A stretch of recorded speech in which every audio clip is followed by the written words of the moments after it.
You must seek to understand and be understood. Let's go.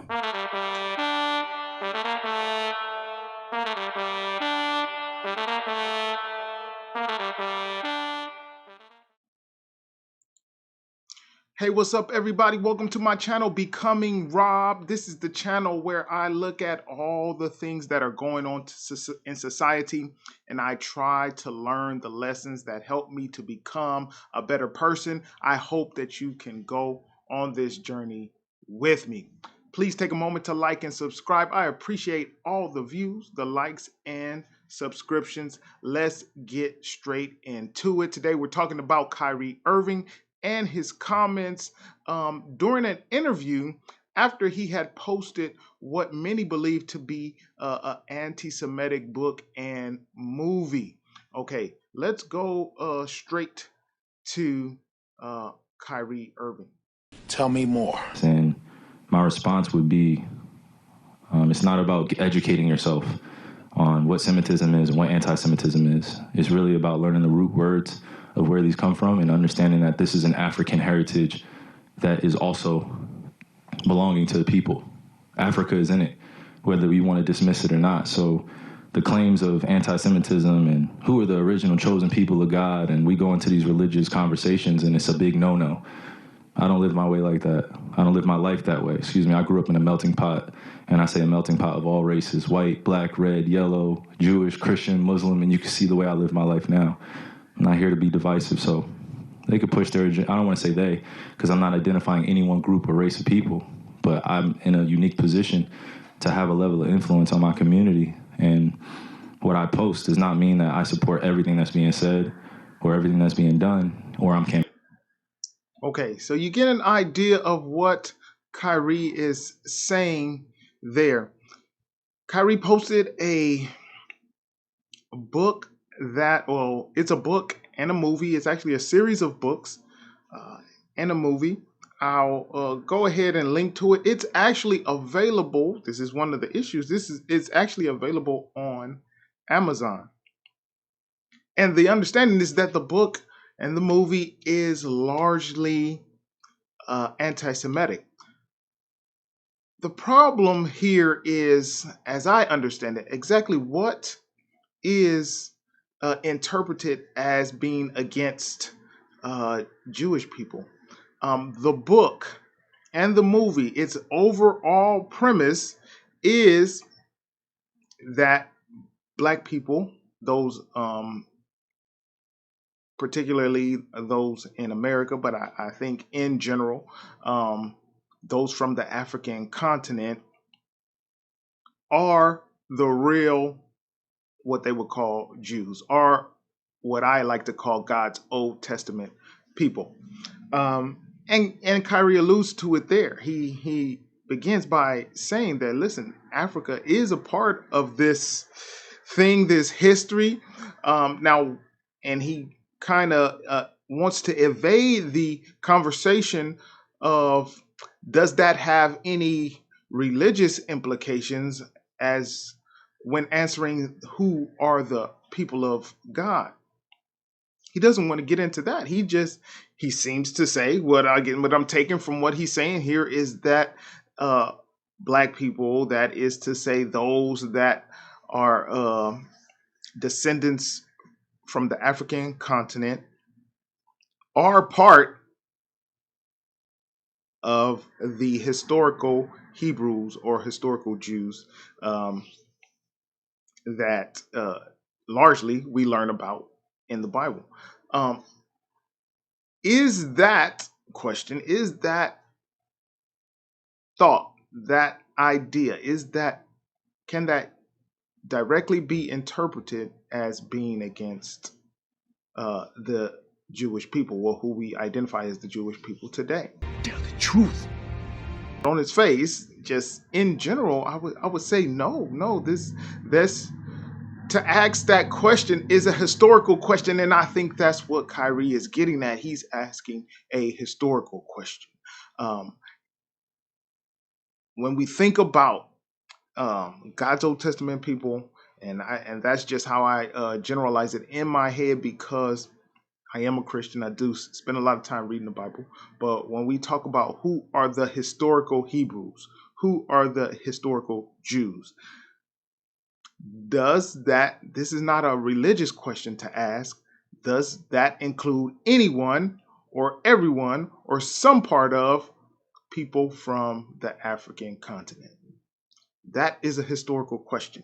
That is not a divisive question. That is not a racist question. That is not a hateful question. That is a historical question. I believe where the hate comes in is because there are those who would use that question to persecute those who identify as Jewish today. There is a section of people who look at the people who identify as Jews today as fraudulent, as largely a menace upon society. They look at their success in finance and in law as ill-gotten gains. And so those people who already have those sentiments look at Kyrie's statements and say, yes, see, I told you. And I think that's what the Jewish community is getting at. Maybe not that Kyrie is anti-Semitic in and of himself, but they want him to understand that he could be stoking the anti-Semite flames. Well, that seems to make a reasonable amount of sense. Now, question, is that Kyrie's responsibility? Is that Kyrie's responsibility? Where does the responsibility end? You're an influential person. You can say things that might cause people to do illogical things, do evil things. Is that your responsibility to is there questions that you cannot ask because of the possible ramifications for you asking that question? What Kyrie's saying is no. I should be able to ask whatever question I want to ask. I should be able to put out whatever thoughts I want to put out. Now, what hateful people do with that after I put it out is their own business. They should be held accountable for that. And largely, as I think about it, I'm trying to think about it, take it in, and think like, okay, does Kyrie have a responsibility to avoid questions and topics that could be taken in a manner that could cause hateful incidents, that could stoke the racist or prejudiced sentiments?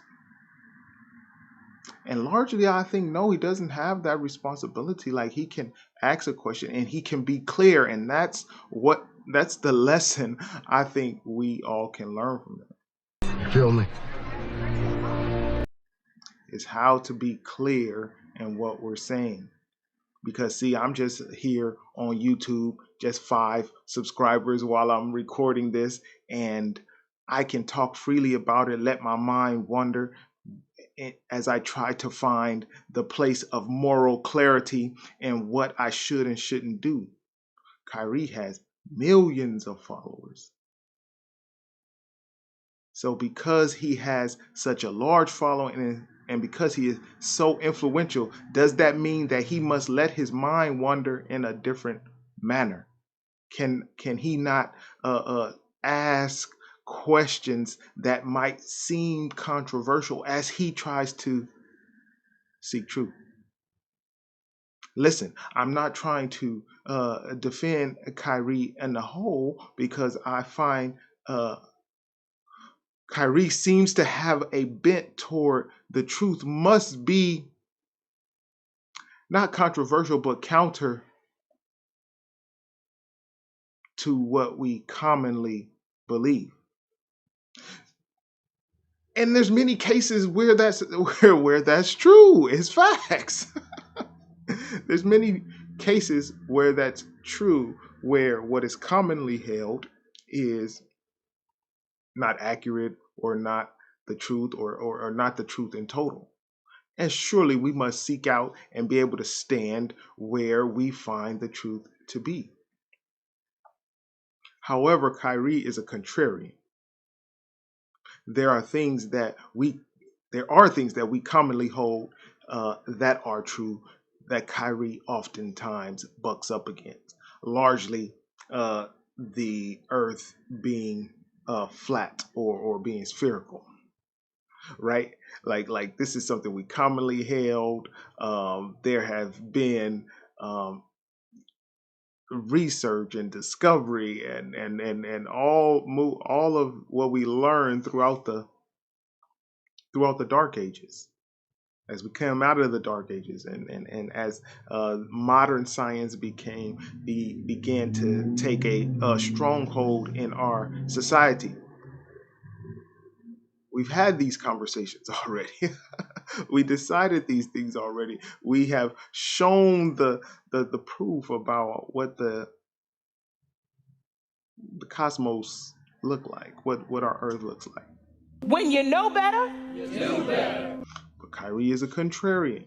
He finds consensus to be suspicious, and so he looks for alternative theories. And hey, it's good, man. Hey, listen, sometimes suspicion will keep you alive, and sometimes it will isolate you.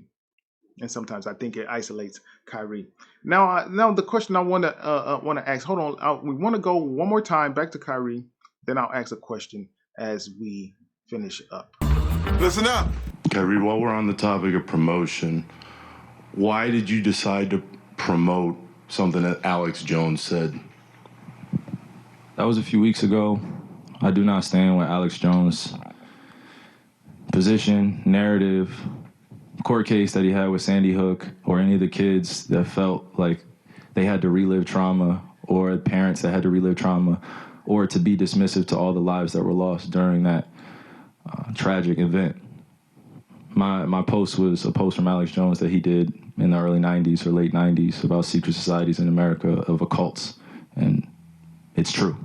So, Okay, so you see Kyrie's thoughts there. The reporter questions him on his what he calls his promotion of Alex Jones's content, and Kyrie, I think he does a good job here. Like again, the whole point of this is about seeking to understand. Kyrie search for truth and wanting to be understood. Kyrie speaking in a manner that allows others to understand him.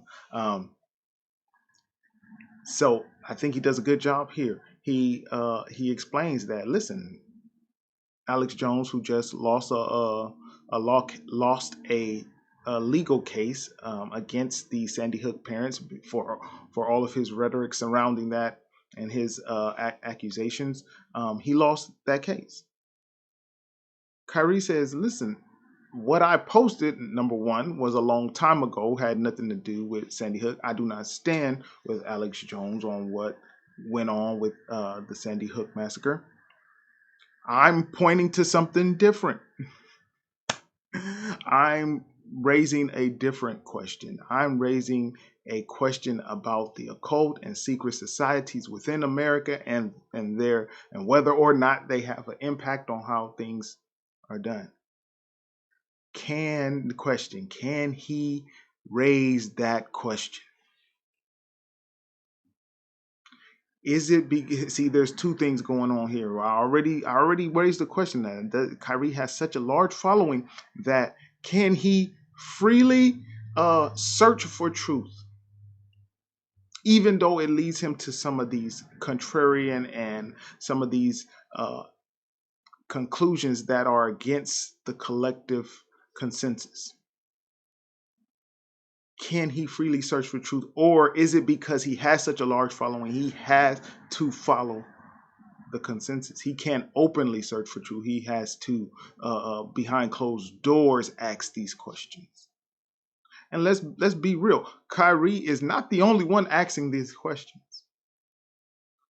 He's one of the few people who will openly ask these questions and openly search for truth. Because of his platform, does he have a moral obligation to be careful with what questions he asks? Number two, Alex Jones is a pariah. Hilarious. Alex Jones is a pariah to the mainstream. He has, Alex Jones is passionate, and he allows his passions to get the best of him. And so he has said many off the wall things, and now he is actually paying a price for some of the off the wall things that he has said. Question: can a crazy man, if that's what you feel Alex Jones is, can a crazy man tell the truth? Can a person who lies and lies and lies and lies on one occasion tell the truth? The answer is obviously yes. Now, will that person have credibility in your eyes? Maybe not. Are you going to research and look into everything that person has said because you find that person to be a liar? Maybe you will, and maybe you should. Even if you don't find them to be a liar, maybe you should. But yes, a lying person, an evil person, the most disreputable person we can find in society, when they make a claim, that claim may or may not be true. And we must be able to kind of silo the claim, right? Yeah, we don't like Alex Jones. We don't like what he's done to the victims of Sandy Hook and their families. We don't like the impact he's had. But is he telling the truth about the occult and secret societies within America? That's a different question. We can't say he's lying because we don't like him. He's lying because he lied in another case, or he's lying because he done something wrong in another setting. I'll leave you with this, and I think you understand what I'm saying. I quote C.S. Lewis a lot, and C.S. Lewis, in one of his essays, he talks about a fictional character called Ezekiel Boulder. And Ezekiel Boulder is a young man. He's sitting at table eating dinner with his family. His mother and his father are arguing about a political topic. His mother responds to his father and says, "Oh, you just say that because you're a man." And C.S. Lewis says, Ezekiel learned that day that you don't have to have an argument to win an argument. The point being, the fictional character Ezekiel Boulder, his mother was able to somewhat shut down his father simply by saying, "You say that because you're a man." What C.S. Lewis pointed out and what Ezekiel understood in that moment is that has nothing to do with whether his father was telling the truth or not. That has nothing to do with whether his father had a valid claim or not, whether or not he is a man. And I hope you can see the way this applies to Alex Jones or anyone else, and applies to Kyrie as well. You may not like Kyrie, you may not like Alex Jones, and you may not like a host of people in this world. But claims must be refuted and not just tossed aside because we don't like the character of someone. We must argue against bad claims. If it's a bad argument, set the proper argument in front of it and everyone will see. So this is I'm going to be part of it, especially again, talking to young men. We're trying to become better. How can we better communicate what we want people to know, and how can we understand where people are coming from? Maybe there is something Kyrie can understand from the Jewish community. Maybe there is something to what they're saying. It's like, hey, Kyrie, you may not be anti-Semitic, but you are stoking the flames of anti-Semitism. So what would be your response? What do you think Kyrie's response should be? Does he have a moral obligation to pursue truth in a different manner? One that that a certain group doesn't feel is attacking them, or can he, even though he has this large platform, openly pursue truth and general questions, trying to figure out what is reality, what is truth? All right, let me know what you think. I have to go upstairs, take care of my family. I hope you do the same. Go ahead and look for the links down in the subscription, down down in the description, so that you can catch up with this video. I'll put the link down there, and then again, I have a class too that helps you to make passive income online. Just check it out down there in the description. I'll talk to you next time. Let's go.